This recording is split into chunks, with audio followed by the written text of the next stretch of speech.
opened an Igbo language school at kedu.me. If you're interested in learning the Igbo language this year, kedu.me offers a group study hosted by a trained expert that'll walk you through the Igbo language part by part, as well as a day-to-day coach who will reach out to you and coach you in learning the language through casual conversation. All of this is designed to help you become a confident and fluent language speaker, whether you're a beginner and you know little, or somebody who knows a little but wishes to reconnect to their heritage by learning more and becoming fluent. We also have Kedu Kids for children, so if you have nieces, nephews, sons, and daughters, they're going to love learning on our platform. My name is Derek Father-in-law. I'm the host of TheMedicineShell. Hello and welcome to Obehi Podcast. I'm your host, Obehi A14, and I strongly believe that everyone has a story to share. Now let's get started into this episode.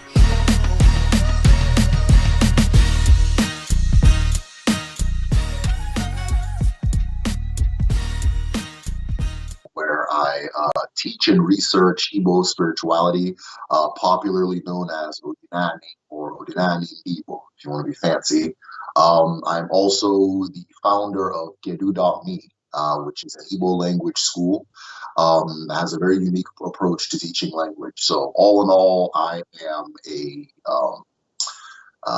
cultural advocate, maybe. I think that's the term. But yeah. All right, that's interesting, Derek. Now, we're going to be looking at Igbo language today. First, I want you to help us understand the origin of the language Igbo. Let's understand the origin of the language first.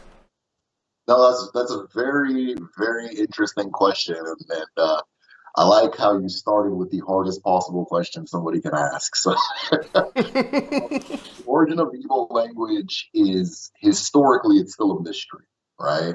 But in my own work, I have seen some things that point me in one direction or another. So, as far as the Kwa language family, which is a language family that pretty much encompasses Igbo land all the way to what I believe is modern day Ghana. Most of the languages in that area, especially towards the coast, are in the same language family. You're going to hear some of the same similar sounds. You're going to hear a lot of words that sound like each other, so on and so forth. The age of that language family, I think it's very difficult to spot the age of a language family in general. But a lot of those languages start becoming distinguishable from each other. I believe due to the glottal, I can't say the word glottal chronological record around 6,000 to 7,000 years ago. Now that doesn't mean that this is when the languages first appeared. Right? It doesn't mean that this is when the languages first appeared. It just means that at one point, these languages were so similar that it is hard to distinguish them from dialects of each other. And then around that time, they become so distinct from each other that you can now identify them as individual languages, right? So that tells you that the language itself or the language family is older than that 6,000 year point. And when you're looking at anything historically, once you pass the 6,000 year point, things become a little bit more blurry, especially with something as abstract as language. If it's something concrete like culture or cultural artifacts or human presence, you can trace that a little bit better. But what I do know is that Igbo seems to have a common origin with languages like Yoruba, Ewe, Isan, your own language, Bini, things like that. There's also a relationship with the Bantu languages, and we know that the Bantu migrations date back to, I want to say, close to 90,000 years ago. But there is a relationship there. There's a lot of overlap in words and sounds. What is interesting about Igbo is that between the Kwa language family, which spreads west, and the Bantu language family, which spreads east and south, it seems smack dab in the middle. And if you trace the archaeological records, the oldest artifacts, human artifacts in West Africa are in an area of Igbo land known as Ugwele, in what is now Abia State, right? That artifact record, or that the artifacts found there date back to, I want to say, roughly that 9,000 year period where the Bantu migrations would have been happening or starting. And there's an intense density of what looks like hand axes and spears. These hand axes and spears could be presumed to be farming instruments, right? So if the people who created those tools were speakers of the Igbo language, or a language we can identify as Igbo, right? We're looking at a language that is one of the oldest in the world, right? And we're looking at a language family that is one of the oldest in the world, and one that is central to two major movements of human population throughout the world. There's also the mythological accounts in the Igbo language of the coming of the language, and a lot of it points back to what is known as Afa, or divination. Afa divination. It is said that the language that the divination beings speak, the Afa language, is the original language, and that what we speak is a casual or a colloquial derivative of what Afa is saying. So all of those are the different theories, or among the theories that are floating in the air. Thank you very much for that. You see, now we are talking of language, we're already talking of history. And just now you were making mention of divination, we are already in spirituality. I remember what you said the last time, though, that in Africa it is difficult to take one thing and just explain that thing as if it were separate, no? Everything is connected. Yes. I like that. Those who listen to that episode and this episode, they can sort of find that easy. You see, recently I started to do some work in Esan culture, language, and history. What I found out, because what we know of Esan, in fact, what we have of the official record of Esan people is that they came out of Benin.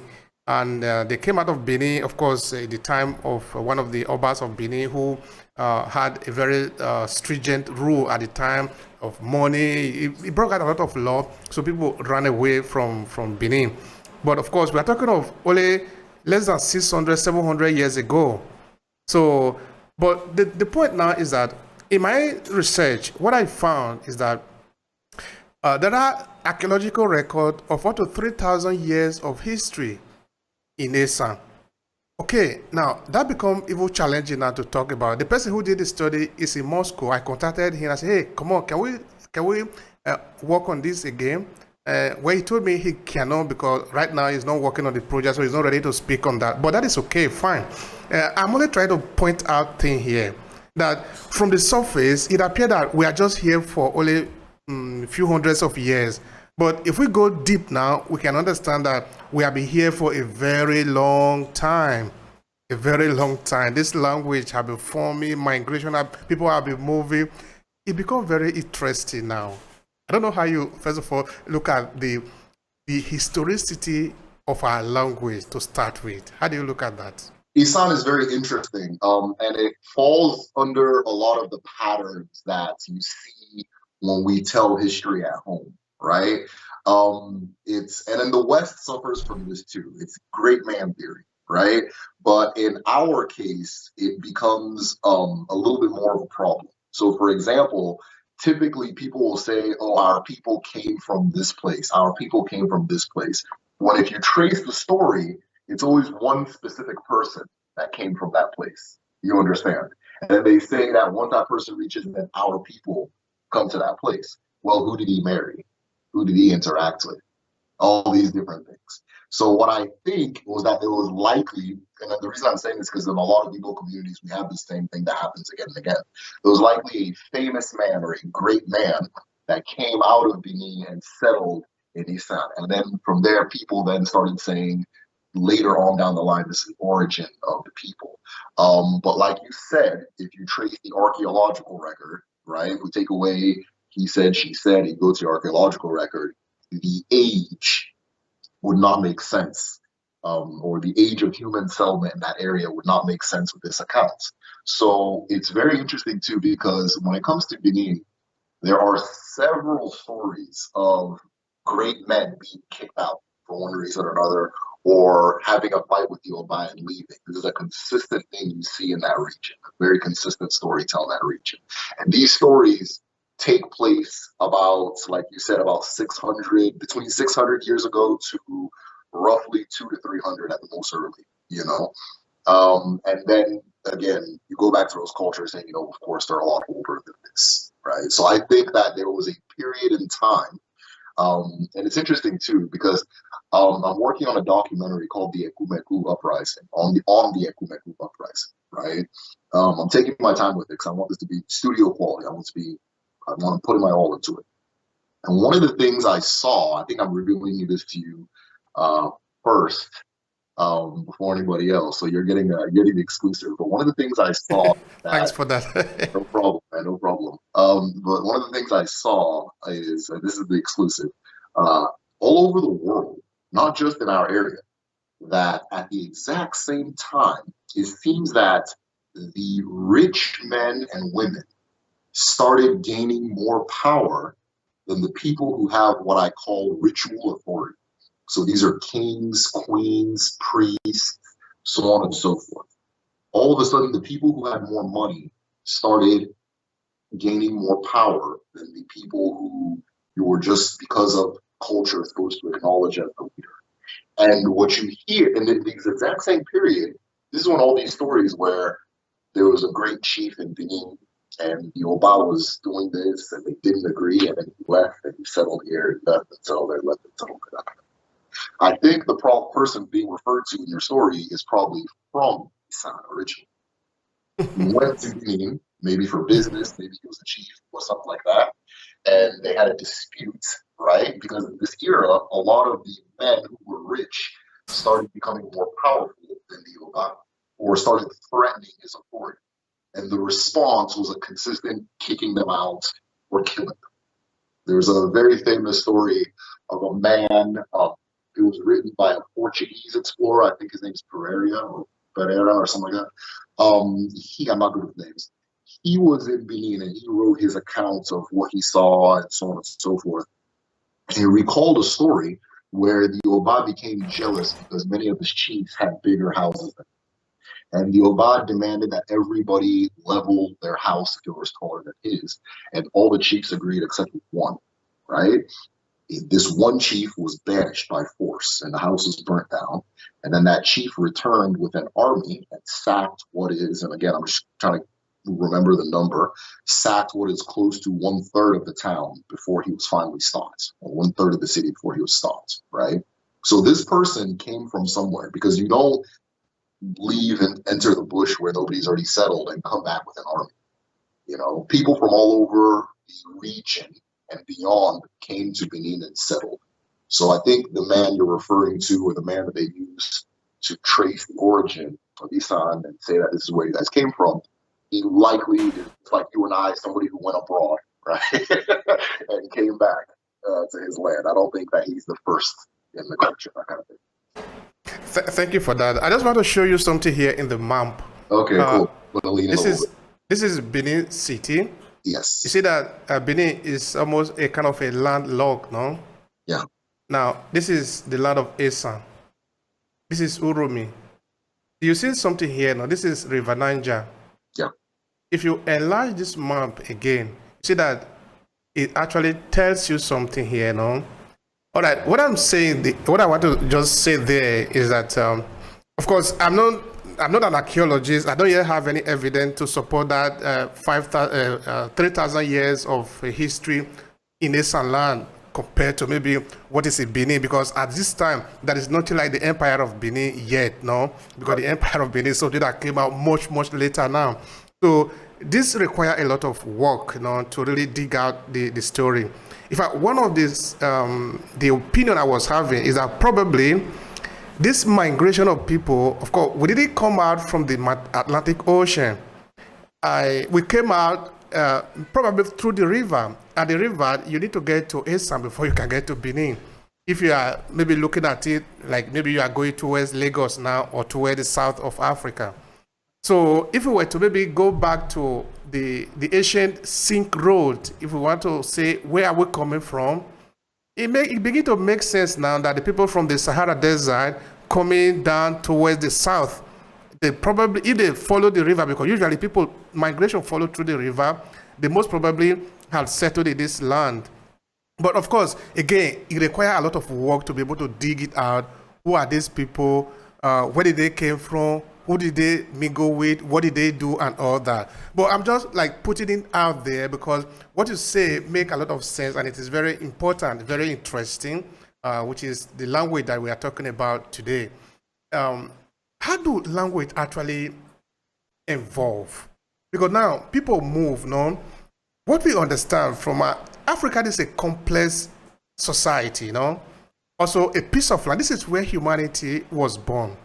So for several thousands of years, human being was living only in Africa. Names have changed, cities have changed, lands have changed. Even places that we used to live, like the Sahara Desert, it was once a place that people used to live. People don't live there anymore. So what has happened in all those places? Of course, it means that there is a lot of work that we need to do as Africa to even tell our story. Our story did not begin in slavery. It did not begin with colonialism. We have been living, we have been making city be existing before we have this experience. If we were to just take a timetable and rule and say, the story of slavery, transatlantic slave trade, and colonialism, it will be a dot in African history. Yes, it's too insignificant if we were to just measure it. So we have a lot of history that we must tell, but we are going to be ready to tell the story. So the question is, how do languages develop and then multiply and then die and then reform? Help me understand the development of languages. Absolutely. So when I started my language school, Kedu.me, one of the things, like, I never want to step into a space and not understand what the history of it is and not understand the dynamics of it. And I knew that based on the difficulty we've been having so far as a culture, teaching the language, as far as Igbo people, teaching our language, that we have to try a different approach. There has to be a better way or a more modern way to do this thing. So I really took a deep dive into language as a whole, just trying to understand what language is, how it works, so on and so forth. The fact that he presents a lot of interesting new ideas. I'm a fan of Noam Chomsky's theories as far as language goes and so on and so forth. And one of the things he says is that, or one of the things he points out, is that if you were to look at a frog, right? You as a person would look at a frog and they were making their frog noises, they would be indistinguishable from each other because the level of separation between you and the frog causes that perception. But that to the frog, they are so attuned to hearing the nuances in their sounds, right? Though we don't identify their sounds as language, the nuances in their sounds, that it sounds radically different. And in fact, everything outside of frog might sound the same, right? That kind of thing. And so why do I say this? Language, according to him, evolves almost like a wave, right? Where maybe there is a point of population and they find a way to express ideas to each other. And the next group over is going to sound like them and sound like them and sound like them. And then when there's a natural barrier, a river, a mountain, even something as small as a hill, suddenly you get a little bit more variation. Not because of anything outside of the fact that we're not talking to each other as often anymore. One of the things I learned in developing Geographical is that language is not developed or is not taught from parent to child or teacher to child, like a lateral hierarchy. It is taught or not lateral, but up and down hierarchy, but it is taught laterally, peer to peer, friend to friend, merchant to merchant, that kind of thing. That's how it transfers. So when we're not having that peer-to-peer interaction, there'll be tiny variations, right? Now, somebody from the other side of the world will come over and listen, and he won't hear the difference between you who is on this side of the hill and that one on this side of the hill. It's all going to sound like the same sound collection or language to him, right? And it keeps going and going and going. When there's a natural barrier, a change happens, and the further you go, so that if you go to a map of like Europe, and you're just going from town to town, it's very hard to tell where French becomes German, right? until you zoom out and look at it from a bird's eye. They're like, oh, okay, obviously it's somewhere in this area. But if you go in that area, they're going to speak something similar to both of those languages. So one of the theories he has is that not necessarily that we're all speaking the same language, but language is this this interwoven tapestry, this connected tapestry that only changes based on polarity and distance, right? It's not something that somebody sits down and develops consciously as a whole. So that's an interesting take on it. Now, I am not a linguist, so I'm sure there are contrary views on it and so on and so forth. But what he said made a lot of sense because, again, speaking about history, I have this account in my library. One of the things I do for all my patrons, it's patreon.com/TheMedicineShell. But one of the things I do for all my patrons, I make my research library available. So all these documents I refer to, they're all in there. But there's the account of Bishop Ajayi Crowder, I think that's his name. Ajayi Crowder. He's the one who is famous for creating the primer of the Yoruba language for their Bible and the Igbo language for our Bible. And so one of the things he did was he was trying to figure out because he knew there was a lot of dialects of the Igbo language, and he was trying to figure out what the real Igbo was in his mind. Because he knew that somebody speaking it, he felt somebody speaking it correctly and everybody else is speaking a variation of that correct central version. And he identified the Isu group, right, as the central Igbo for many reasons, right? A lot of different Igbo communities say, I come from here, we come from here, but Isu people will say that they came out of the ground, which typically means we've been here so long that there's no point trying to even discuss where we came from, right? They're also right in the middle of the map, and it's the densest part of population-wise. So if there's going to be an origin, it would likely be from that area. And so he said this has to be the central Igbo group. And he also saw that the Isu people can be understood by a lot of the other Igbos, but some of the other Igbos can't understand each other. Again, like that tapestry.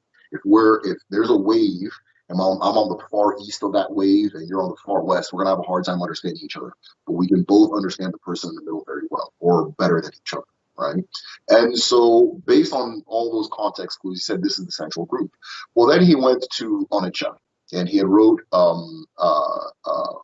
Bible verse in the Sioux language, and he spoke it to them, and they started laughing at him, right? That this isn't our language, that this is Igbo, we speak Onitsha, right? And he'd go to another village and they say, no, that's Onitsha, we speak this. And so they saw their communities as entirely different languages. And it was him, a foreigner, somebody from far away, who has a bird's eye view that can say, you're all speaking the same language. You understand? Back to that frog example, right? To me, a frog, you're all making the same sound. But to each other, they're going to hear these little nuances and things like that. So language, as far as the origin of language, is very interesting, but you see it in the way we interpret ourselves, right? Interpret languages. I always say that if Europe was placed in Africa, they would identify all of the Romance languages as the same, different dialects of the same language, right? I think it's politics and history that gives them the right to say they're different languages. But somebody says "Ola," somebody says "Alo." You know, it's a lot closer than somebody saying "Kilo de," somebody saying "Dewo," that kind of thing. So go ahead. That's powerful. I interviewed a man yesterday from Congo. Of course, he did make reference to Igbo too, but in this case, what we were discussing was African traditional religion. And his thesis is that all African traditional religions are one. They can actually be unified as one. So that is what he is actually working on, how to unify African traditional belief system, which of course, contrary to how the West understands Christianity, this guy is actually powerful. Really very interesting conversation. I think we spent like 2 hours in the conversation, and it's really deep, no? Looking at what is God, the concept of God and everything about it, going back to ancient Kemet, and it's really an interesting conversation. That was a good one, yeah. Now, of course, we didn't finish, so we're going to go back again. We already booked another appointment. Now, what I'm trying to say here is that When we stay at the ordinary level, we just believe that we know everything. We don't know everything here. We need to keep on digging up the story. You did say something like at a point people say they came out from the ground, no? You know that among the Yoruba people, they believe that Oduduwa came from the sky, no? Okay, now if you go to the Benin, some of the founders of the Benin people, they refer to the king as Ojiso. Now, what is Ojiso? Ojiso means king of the sky. Okay, so the question now is that is it really, because there is a difference between knowledge and folklore. Some of the things that they don't really make sense as it were, no, but we just believe them. But not all of us are going to believe them because we are going to. Okay, now what the guy was saying yesterday, what the professor was saying yesterday is that African traditional belief system is a pure science. Yes. Compared to Christianity. Yes. Mm-hmm. So we must understand this as a science. Yes. So there are things that we might say, okay, yeah, this is people came from the ground, but there are times that we are going to have to really evaluate them. We need to evaluate some of these things and really say, okay, this exactly is what this means. And we can prove it, we can show it. I think this is the work of the African people. We need to dig out our history, like I always say here, all the time. Nobody is coming to do this work for us. It is us that will do it. Now, who was speaking Igbo language, say, because you did mention the fact that this language had probably been existing for about 6,000 years or so, thereabout. More than that, okay? How do we know who were speaking these languages? Were they within the territory of Igbo extraction in Nigeria, today, present-day Nigeria, or were they also speaking this language in some other part, and then they came, and were there interaction? How do we find some evidence of this language in this continuous evolution? For sure. Yeah, again, that is difficult. That is difficult, especially without our contemporary form of writing. Our ancestors did have forms of writing, but they were almost independent of spoken language, right? They're almost completely independent. So that, for example, if we use like Insipidi or Uli, which I'm coming to see are more or less the same, right? Uli refers to the die, and Insipidi refers to a specific code system within the writing system. If we look at those written language systems, people across different cultures wrote with them, right? It said that Insipidi itself doesn't originally come from the Igbo culture, but an Efik person, an Igbo person, an Ibibio person. And funny enough, people in Congo, I'm coming to learn, will all write in the same way and communicate with each other using that thing. So we don't have, as far as history goes, we don't have the advantage of written language in the way we see it in the West, right? It's hard to say what, and that being said, it's very difficult to say who was speaking what language where, right? It is very difficult to say that. But our region, I mean, the lower Niger region, has an unusually, for any place in the world, high population density. It's very old. There's a lot of people concentrated at very relatively small space. It's very dense. I think that even if you look at the transatlantic slave trade, that region was used to populate a couple of continents and islands, right? And the way the population is going back again, it's going to be one of those places where you look at the Indus Valley, China in general, that kind of, it's going to be like that type of place where it's like one of those major world population centers. I think it has always been that. It has always been, Nile Valley is another one. It has always been a major population center. So when we talk about language, I think there's too many people speaking that language in one place without any evidence of them being forced to speak it for us to speak about, how do I put it?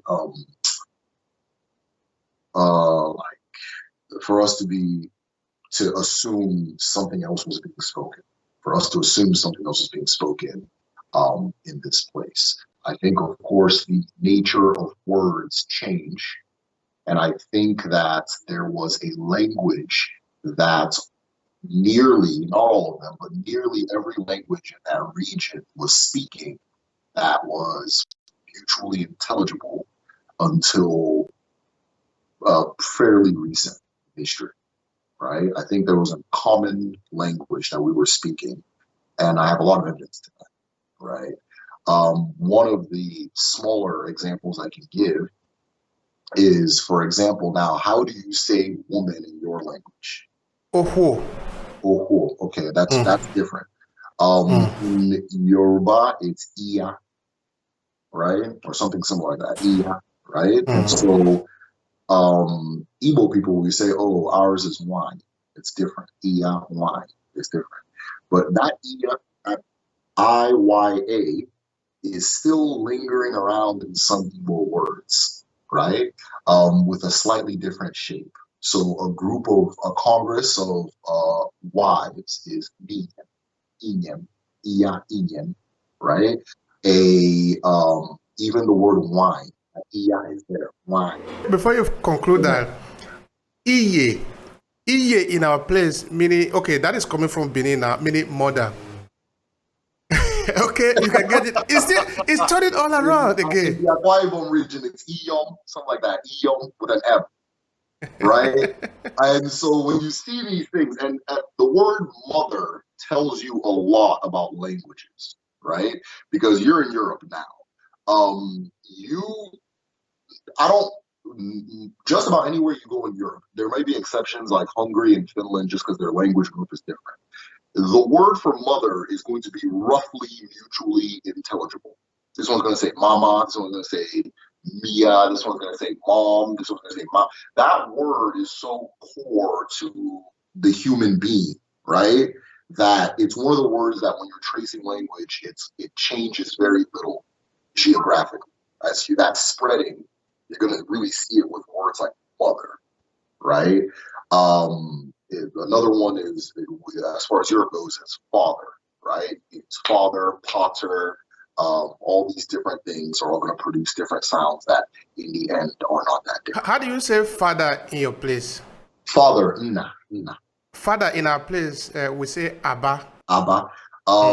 Now that's interesting because you say Abba. I want to say in Igala, they say Ata for the head male or the apex man of a community is the Ata, right?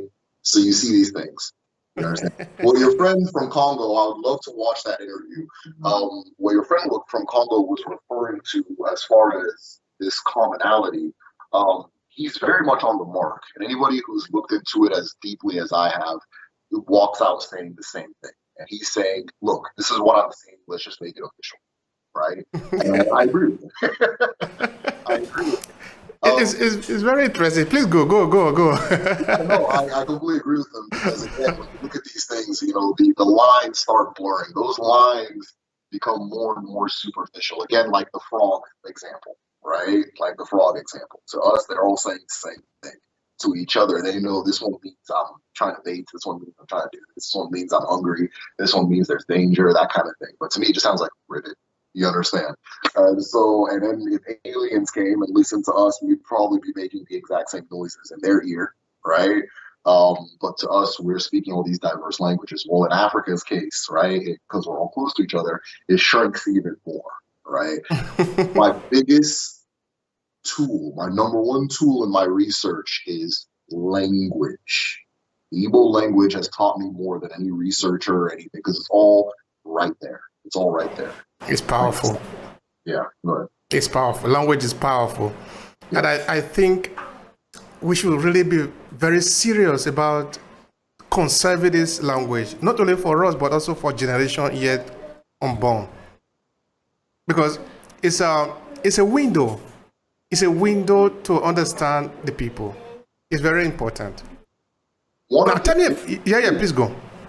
Yeah, there's the same person, Noam Chomsky. One of the theories he has too that I also agree with is this idea that language is not a tool for communication, which sounds strange, right? It's not a tool for communication, it's a tool for thinking. right? It's a tool for thinking. That's how he put it. This is his own theory, right? And he's foremost, blah, blah, blah, right? It's a tool for thinking. And so what I've come to see is that our languages, if you really want to understand how our ancestors think or how we as a people think, once you learn the language, it comes out. You're like, oh, okay, that's what it is. Very interesting. You know? Okay, before you continue there, I interviewed a lecturer in US. He told me that he wanted to, it's a historian, it's a linguistic, in fact. He wanted to understand how the Greek philosophers think. He didn't buy the book and read. He went and first of all understand the language of ancient Greek. Yes. He said from there he read their text, from there he can decode how they think. So it's not just a method of communication, but it's also a method of reflection. I agree with you 100%. Please go. Yeah, no, it really reveals a lot about the thinking. Like with Kedu, I'm not the teacher. I'm not equipped to be a teacher for Kedu. I'm still learning, in fact, as far as Igbo goes. But I, of course, sometimes I'll listen in on our classes and things like that. And one of the things that students will say is because a lot of them are coming from maybe they watch videos from TheMedicineShell or they're a patron and they're saying that, okay, this is really interesting. I want to, let me see if I can learn the language. And one of the things they always say is that once you learn the Igbo language, a lot of the spiritual concepts I'm talking about just kind of start connecting. It's like, oh, yeah, that does make sense, right? Like, for example, we have the term for God, Shineke, right? And, I have an entire video explaining what the last part, Eke, it's Chineke. But if you know the Igbo language, it's saying chi and eke, chi, na, eke. So it's two. It's like a mother and a father, right? Two things. And the word eke literally means creation, right? So I can make that kind of thing. So, or eke keruwa, right?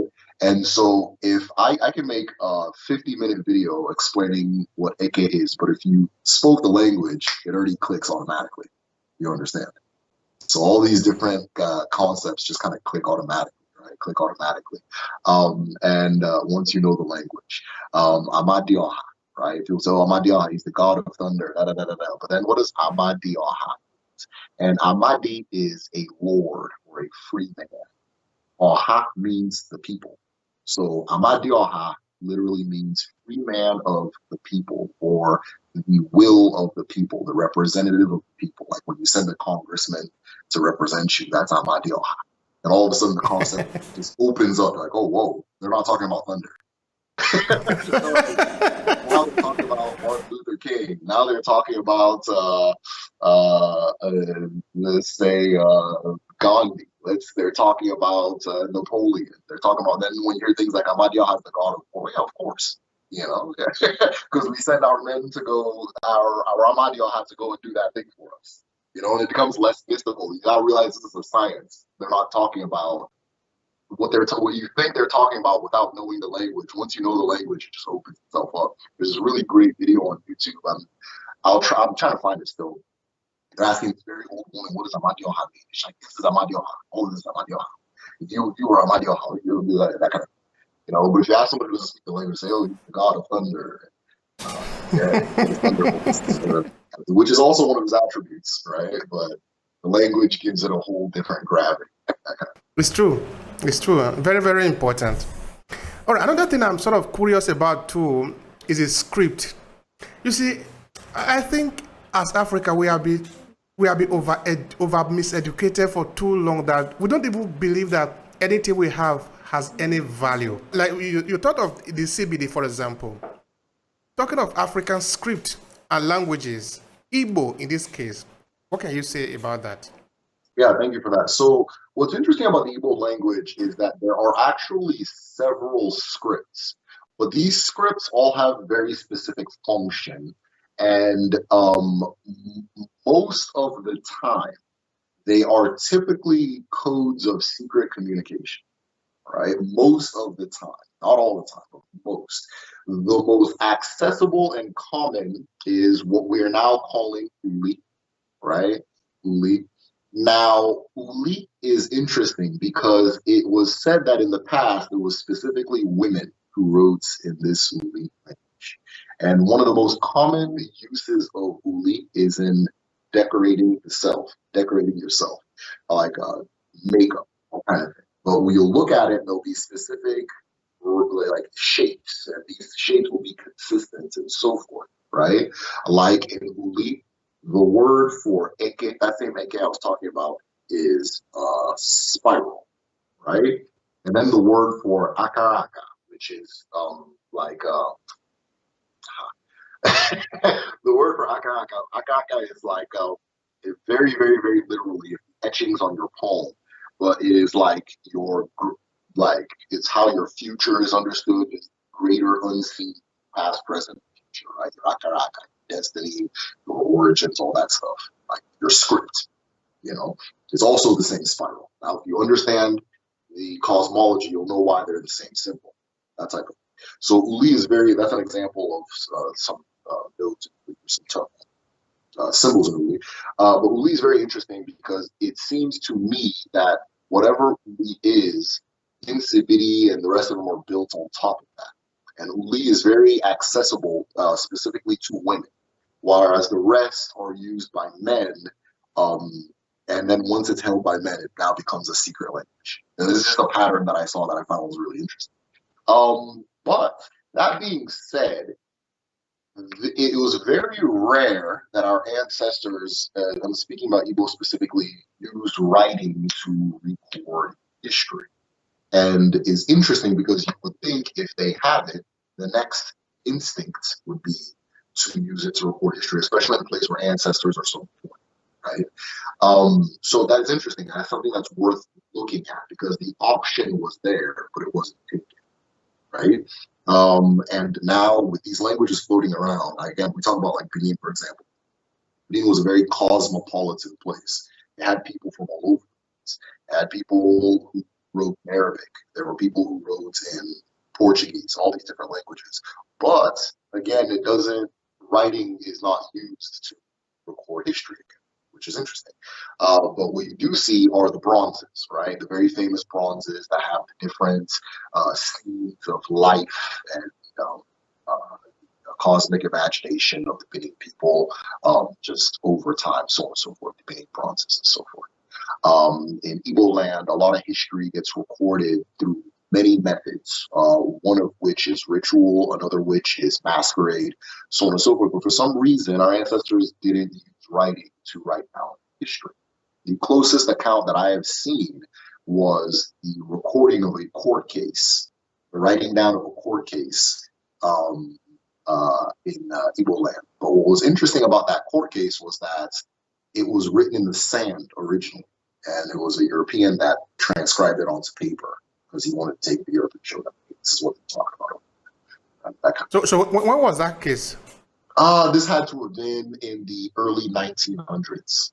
The early 1900s. It was interesting because Insibidi is interesting because it'll look like one picture, and it's not read back and forth or up and down. It's read as a whole, right? Just like the way you look at a picture of Picasso, like if somebody painted a picture of Obehi, right? I would just look at it and say, okay, that's him.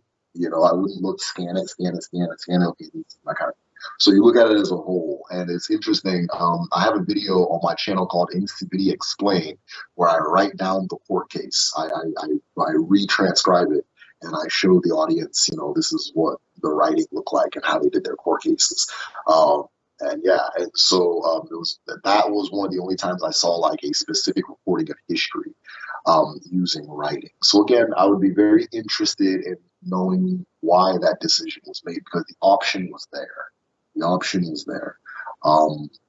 yeah, the theory-wise, it's up to anybody. But yeah, Africa was very rich with scripts.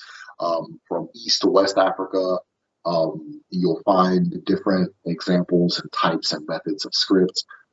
Central Africa, you'll find something similar, or in fact, with Central Africa, you find something that today resembles a microchip, right? But that microchip is used it's a human interpreter rather than a machine. And you look at it as a board. I'm trying to remember the name of it. It's in Congo, and I think your friend would probably be able to tell us exactly what I'm talking about. But it's a board, and it has all these circular shapes, so on and so forth. And a person would be able to tell you everything that is being said just by reading the shapes, and so that kind of thing, right? That kind of thing, or whatever. And it looks like it. The look reminds me very much of a microchip. I just cannot remember the name, which is funny because we discussed that on a Patreon I think last year, and so forth. So all of these different methods for writing and recording were there. The way they were applied and their uses differ from how we use writing now. I'm not saying one's better than the other. They differ from the way we do writing now, but the scripts are there, and anybody who has enough, who's genuine in their pursuits of this idea can look, and they'll find different examples of African scripts and so forth. Thank you for that. It's very important. Again, this is our story. We are the one that we bring it out because we are the one that it represents. You take out a script in Igbo land, the people that script is going to glorify, of course, in the Igbo people, if you are talking of maybe try to look for evidence of your existence now. So we don't expect other people to come and do the digging because it doesn't really concern them. So in this sense, African people, it is our duty, our job to dig out our history, interpret it and reinterpret it and reinterpret it again as many times as necessary. It is very important, very, very important. Because now, talking of the uniformity of Africa, like the guest yesterday was saying, if you begin to look at how we organize our society, that we see that there is a lot of coronation very similar all around now, and yet we are very far away. When I did a documentary in 2015, then at the ending of the documentary that I titled Pan-Africanism, Testing Idea and Reality, of course, it's true that I was looking at what is our responsibility in what is happening in Africa. If we have this beautiful idea of Pan-Africanism, for example, why are we not practicing it? Why are we not implementing it? Then at the point I wanted to conclude it, I just picked a picture of Ramses II, and a graphic of him. Then I pick a picture in Benin. These are two places that are too far away, but they have this very sign. If you look at artifacts in Benin, you will see it. That is how it looked. That is how Ramses also looked. Now the question is, the message I wanted to pass to the people, of course, I didn't write it, I didn't say it anywhere, is that look at it, we are all one, Africans. We are one. It is for us to find out where Egypt is and where Benin is very far. But look at the symbol, look at the symbology there. We are one. It's just for us to find out. Let me add something very interesting, right? This is just speculation, but it's speculation based on facts. If you see a mask in the Igbo culture that has an X on its head, right, or folded hands, but you're not gonna, it's not all common. You'll find it folded. It's typically an X, right? This means it's like a parcel that goes to God, right? So when God sends you a message, a messenger of God, if the mask is depicting somebody who received what was known as Abia, which is wisdom from beyond, right? There will be an X on the head, right? And that X shape is typically used for like communicating, right? So the word, like in this, has been used the X to say communicate, that kind of thing. But that X they're making with their hands typically says that this person receives messages from God. And this how powerful is that?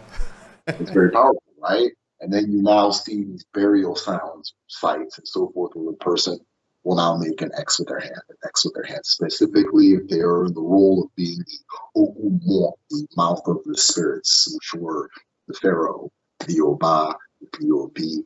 All of these are traditional leaders, right? All have this very similar role. So I was thinking about that. It was funny that it was actually Black Panther that made me think about that X sign, right? And I was like, this is a pretty universal thing you see throughout Africa. It's this X sign and so forth. And it's funny that in Sibidi, that X is like communicating or messaging, right? Communication, messaging, that kind of thing. And I'm wondering if there's a parallel. So that's my own theory anyway, so where my eyes are at. But yeah, you see these things, and one of the things that we have to understand too, because While Africa is very similar, Africa is radically different, right? The differences are radical, the similarities are radical. It's hard to explain unless you understand this. I think we as Africans are a scientific people, and we somehow stopped defining ourselves this way, right? And what do I mean by that? We develop our cultures based off of observed reality. It's not somebody sitting at the top saying, from now on, we're all going to do this. No, it's, I did this and it worked. Okay, let's keep doing that, right? I observe this and this means that. Okay, if it means that, prove it. Okay, I'll prove it. The person proves it. Okay, then where I'm from, an Arishi, right? Like a place you'll go, like a shrine. You understand? If the people that control that Arishi claim that it cures this, this, this, and that, and you go there and it doesn't cure those things, you don't go there anymore. People stop going. There's no obligation to continue going. It's not like every Sunday we have to be at the whatever, or Friday we have to be at the mosque, that kind of thing. It's this thing that's proven to work, so then keep going there. So if you have that basic kind of method of thinking, everywhere you go, you're going to recreate something very similar because we're all sharing the same world. And if my theory is to form my culture based off of what I'm observing, what's going on in the land, right? We're going to see very similar things. Like I always say that no matter, I think wherever you take Africans, they'll recreate Africa, right? Everywhere you take Africans, they'll recreate Africa. I live here in the United States, and there's this myth that people say that Black Americans here in America don't have African culture. It is an absolute, it's not true. It's not true, right? But they created an African culture based off the land that they're in and the circumstance that they're in. And if you look at a lot of the things that they, like when I talk about my videos, this is where I get the most, oh my God, my grandmother does that. We call that this. Oh, my grandfather does that. We call that this. Oh, we do that every Wednesday. Oh, this and this and that. That's where I get the most of that feedback. But somehow it's where the least amount of Africa is preserved. And that's just not true. Odinani, right? The term Odinani or Odinala it literally means as it is on the land, right? So Odinala, this Igbo spirituality, we're calling it, right? Observe what's going on the land, act accordingly. And that's what you see throughout Africa. You see that throughout Africa. And that's why I think you get so many similarities. I think we talked about this last time where if you are standing in Mozambique and you're standing in Gambia and you're both describing the sky, you're going to say very similar things, right? You're going to say very similar things. And I think that's where a lot of those commonalities come from. I could be wrong, but I could be wrong. Go ahead. If you look at the language of Igbo people of Nigeria, the Igbo language, is there anything you can say maybe that's separated from other languages around? Oh, good question. I would have to learn more of the other languages. And then, of course, my depth in Igbo is not the strongest, right? I lived at home for about 3-4 years, and I came back when I was 7. So typically, I don't know what a 7-year-old doesn't know when it comes to Igbo language, right? If you start talking about anything too X-rated, I don't know what you're talking about, right? So I have limits as far as Igbo goes, but it's a lifelong journey of learning and getting better at that type of thing. So, but that being said, may not be the best person to ask that question because I don't know too much about the other languages around. But one of the things I will say about Igbo that is very unique is it has a very mathematical nature, right? It's like learning Igbo it's very similar to the way you would learn how to do multiplication, addition, subtraction, and so forth.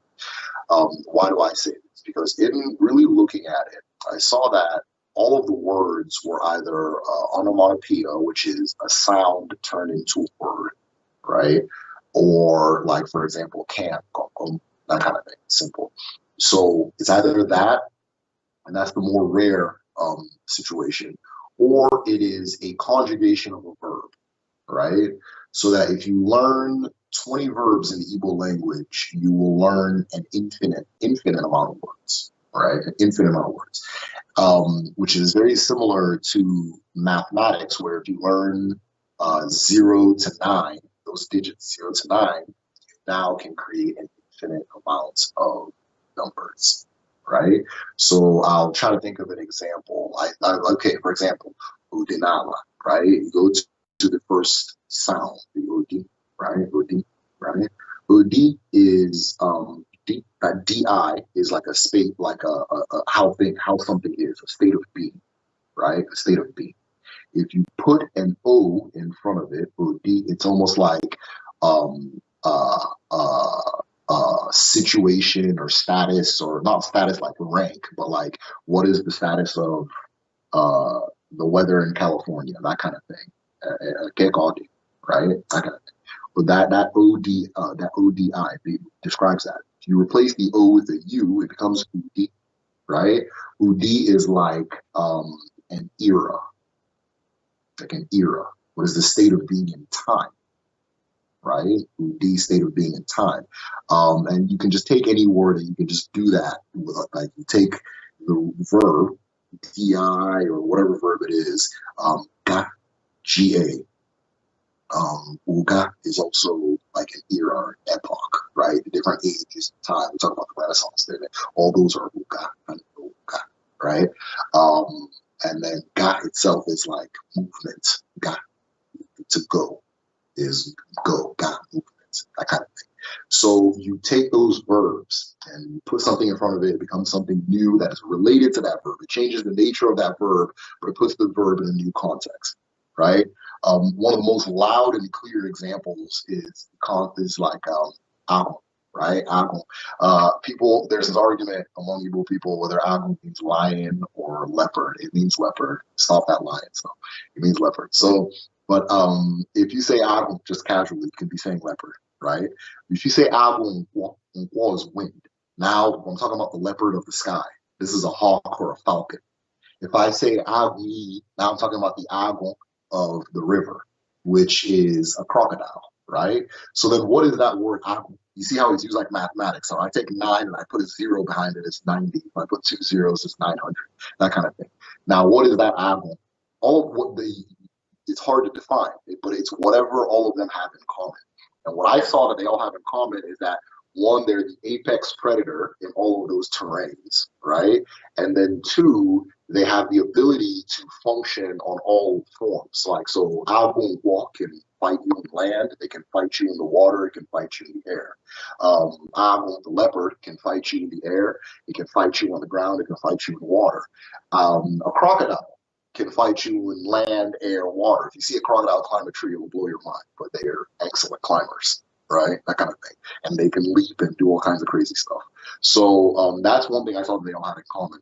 It's a very mathematical language. And when you understand that, you just figure out what the digits are. Digits are the verbs. Once you figure out the verbs, you can then now start playing with the words and create different words. I think that's a lot of fun. So I have another curiosity, which is the sound itself. Of course, you already explained this part of it now when you were doing the initial lay down of the argument of language. That basically, as people move, for example, there is a rivalry between the language is going to change based on that limitation. That is a big mountain. Maybe some people are living because it's a living thing. If you are not exchanging it all the time, then you lose it to the people you are not exchanging it with. Whether the people you are exchanging it with, you continue to have a similar intonation there. Now, I'm trying to imagine something in our language now. Say maybe, for example, say my brother will call me. Say my mom call my name like this, Obehi. Or maybe somebody called Obehi. mm-hmm. Yeah. They are not meaning the same thing. Yeah. They are not saying the same thing. At all. Yeah. This one, the person that hears it, if you are not part of the culture, you don't understand what it means. So I want you to tell me a little bit about that, because if my mom called me Obehi, meaning that she's suspecting, Mm-hmm. that is what that would mean. But she can still call me Obehi. She's not suspecting, No, this Obey. If yeah, she stresses like that, though, that is yeah. a warning. This is a unique feature in our languages, and it's so funny that you're saying it's called. Okay, so for Kedu, my Igbo language school, we have it broken down in different levels, right? So level one, you're introducing yourself to the language, you're getting comfortable using it, that kind of thing.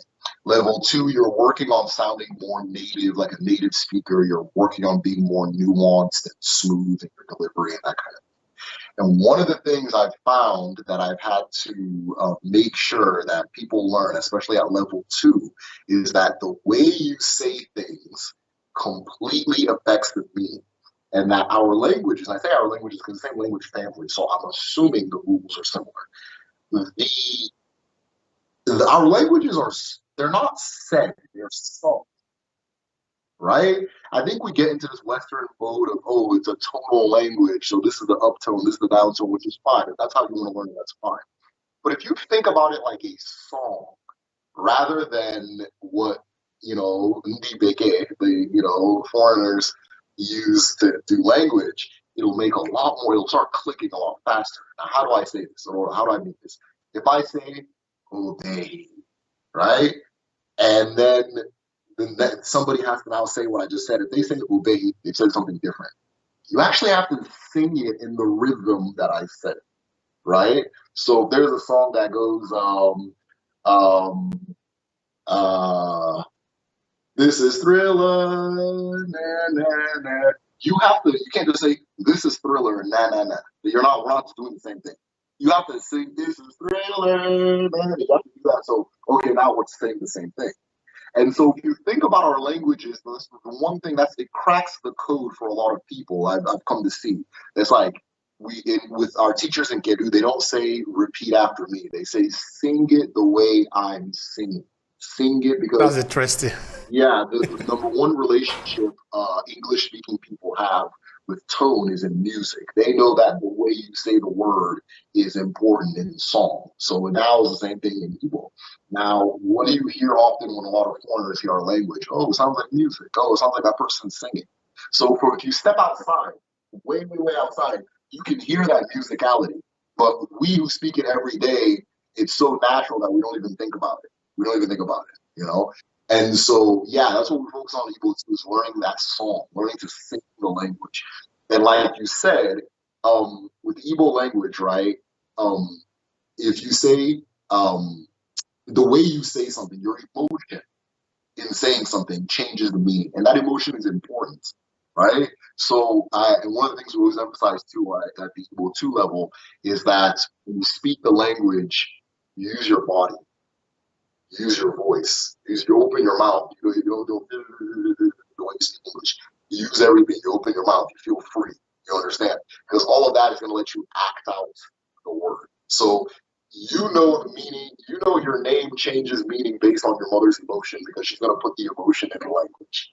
You understand? So no, it's interesting you pointed that out because that was actually one of the things that as of this week is being focused on. Good. Thank you for that. All right. Now, somebody that want to learn Igbo language, what do you recommend that the person should start from? Yes. So my natural instinct as an Igbo man would be to come to my language school, right? But if somebody Yeah. Talk more about that language school, how people can connect you, how people can get there, what they can benefit. Sure. Tell more about it. Yeah, it's your time. Advertise it. Yeah, the first thing I want to do is for those who maybe can't afford to give them options, and then I'll talk more about the language.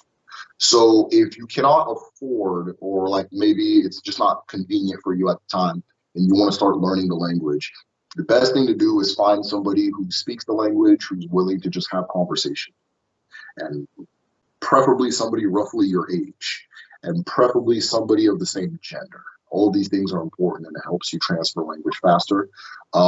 Listening to audios is also good. Listening to people who like audio, especially if you have the written like transcript, that's also a very good tool. And then lastly, I learned the language, of course, when I was at home. I lost it when I was in America, so I'm in the process of regaining it, relearning it. And one of the things that helped me is that I'm very passionate about like hip hop. I love music, right, and the culture and everything. So I would translate some of my favorite songs in Igbo in my head. And it was extremely difficult, but once they'd figured out how to it was fun. It was like a game. And that helped me learn a lot of new words, right? So those are things that you can try. Now, as far as Kedu.me, so if you go to www.kedu.me, you can sign up with Kedu. At the very bottom of the front page, there is a survey. And that survey is going to let us know what level you're at in case you're not sure what level to sign up at. Now, with Kedu, we have Asusu Igbo 1. Igbo 1 is you just don't speak the language, period, right? You can't hear it, you can't say it, nothing. Just don't have it. So that's Igbo 1. It's designed for somebody at that level. Igbo 2 is maybe you can hear, but you can't speak. Or maybe you can speak, but don't like the way you sound, or your accent is rough, or maybe you don't feel confident in speaking, that kind of thing. Just like you have elements of the language, but there's all the fundamentals are missing. That's Igbo 1. And then somebody who wants to reach like an academic proficiency, right? So I'd say I can speak English at academic proficiency. Somebody wants to do that, that's Igbo level 3. But if you don't know what level you're at, there's a survey, and then from there we recommend, right? So the way Kedu works that makes it work, that makes it effective, because we have people who, no exaggeration, have never heard the language before, maybe say TheMedicineShell, or maybe they've dabbled with things here and there, like Things Fall Apart, they heard terms and music, right? Afrobeats is big now, that kind of thing. They've heard terms here, but don't know the language. And they're speaking, right now they're speaking after 3 months. Well, some of the people I'm referring to are on 4 because they signed up for a second session, right? But they're speaking now. They can speak the language in 3 months. And the reason they're able to do that is because, again, the method I developed is very specific. What is the specifics of it, right? I'm going to give it to you because I want people to copy. I want everybody to do this, right? The specifics of the method is you are paired with an instructor. Your instructor is going to give you pieces of the language you're going to just isolate and dissect. Because remember, again, it's like it's a mathematical language. So if I learn the word me, M-E, right, is do, right? Me, that word, M-E, is do. And then from there, if I throw different letters in front of it, they become different words. Different. I can use them in all these different ways. Omume is your movement, that kind of thing. Just different examples like that. And that is like your present state action. So dissecting it piece by piece by piece. And then you have a coach. Your coach is somebody who you and them determine, okay, we're going to talk 2 times a week. We're going to talk 1 time a week. We're going to talk every single day that we can talk. And your coach calls you, or you call your coach, and then you guys just have a normal conversation.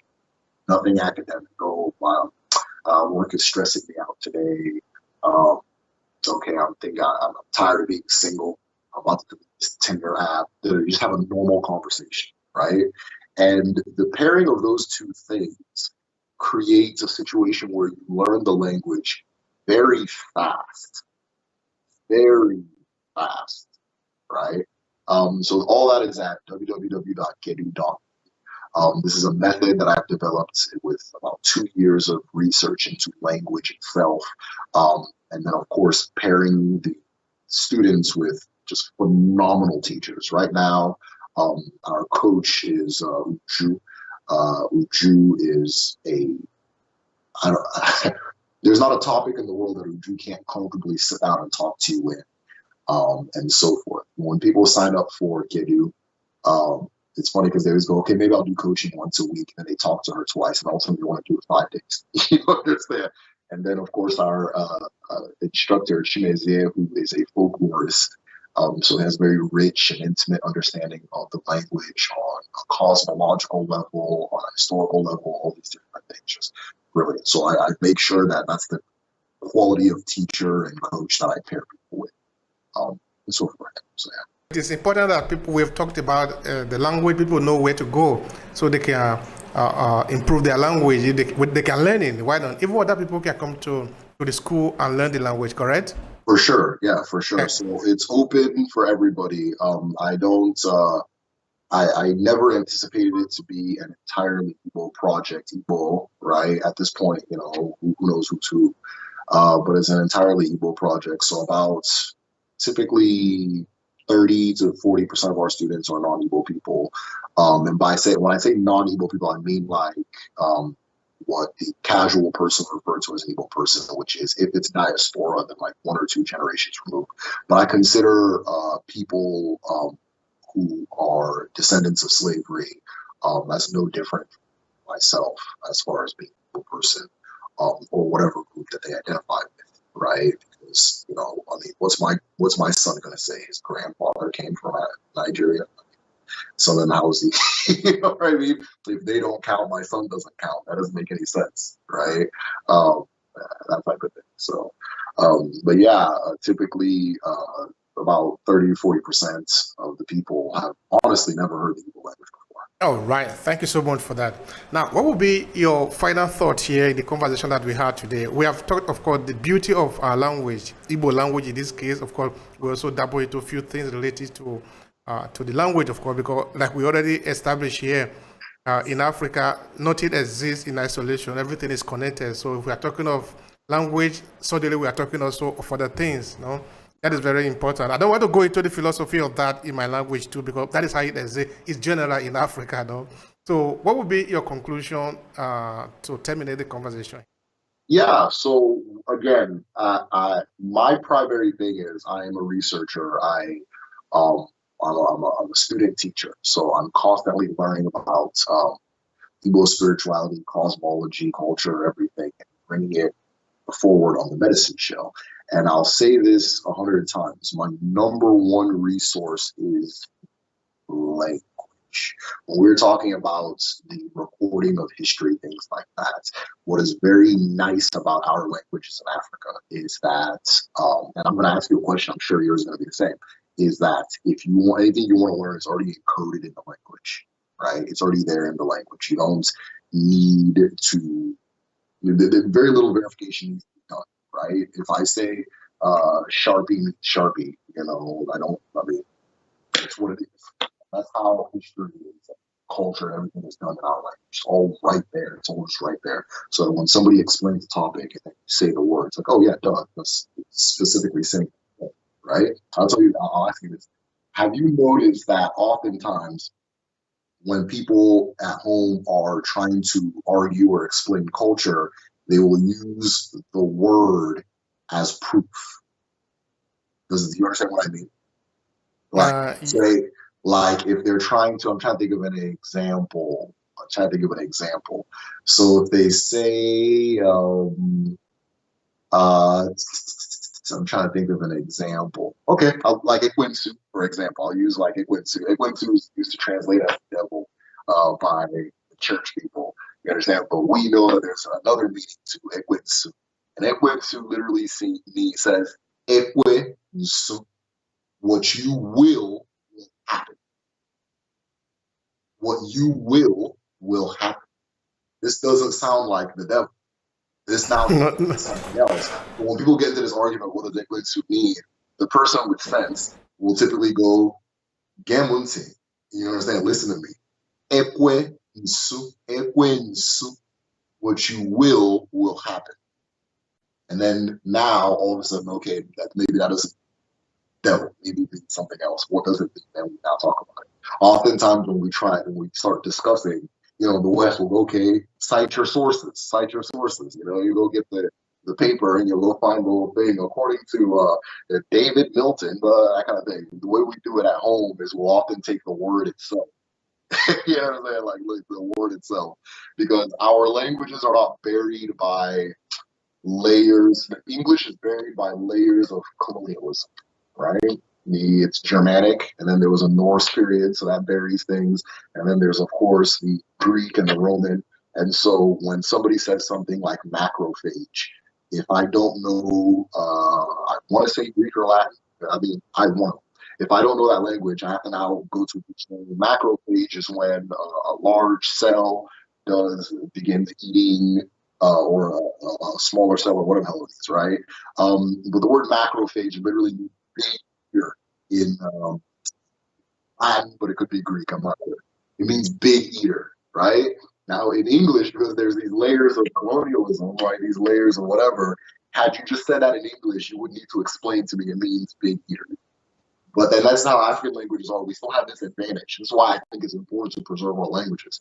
We still have this advantage where the word means exactly what it's saying. I don't need to start learning this one and that one to figure things out.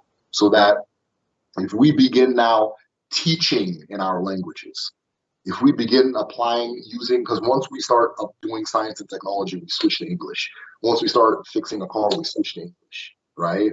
If we go to these English words themselves, especially the Latin and the Greek, these two languages, Latin and Greek, have this advantage where they're saying the thing straight, like straightforward, construction. You have to explain to a 4-year-old what construction is, right? But if I just said what construction actually means in English, which is building a thing, it's a Latin sentence that says building a thing. That's all it is. So instead of saying construction, I can just say building a thing, and then the little kid knows exactly what I'm saying. Well, our African languages still have that advantage. So they're optimal for teaching. They're optimal for understanding ourselves. They're optimal for understanding the world around us. You understand? And then for those in diaspora, you would be very surprised at where the African language pops up in your own culture, be you Caribbean, North American, South American, or in Europe. A good example is we had a student, we were talking about the word like Igbo is big. And then, so if I say boof, something, boof, that means that it has grown to the point of uselessness. You understand? And then we had one student, she's a Jamaican origin, started laughing. And she's like, Jamaica, we say boof to like when somebody's like super fat, or like when somebody is just like a big, like, you understand, just like an insult. That's boof. You understand? Igbo is saying, oh yeah, boof. Thank you so much for the conversation. I really appreciate it. It really have been very valuable, just like the last time. Thank you so much. I appreciate it. As always, anytime you want to talk, I'm here. And of course, continue the work you're doing. I like I said last time, I watch your videos pretty regularly. I need to catch up on some because you pump them out so fast. I'm falling far behind, but you've got some really interesting people and topics, and thank you for having this platform. Thank you so much. I appreciate it. And thank you also for what you're doing. We love it. Thank you so much. If you enjoyed this podcast, make sure you subscribe so you never miss any of our future episodes. Rate and review Obehe Podcast and share with your friends who might need it. I remain Obehe Ewafo. Thank you so much for listening, and talk to you in the next episode.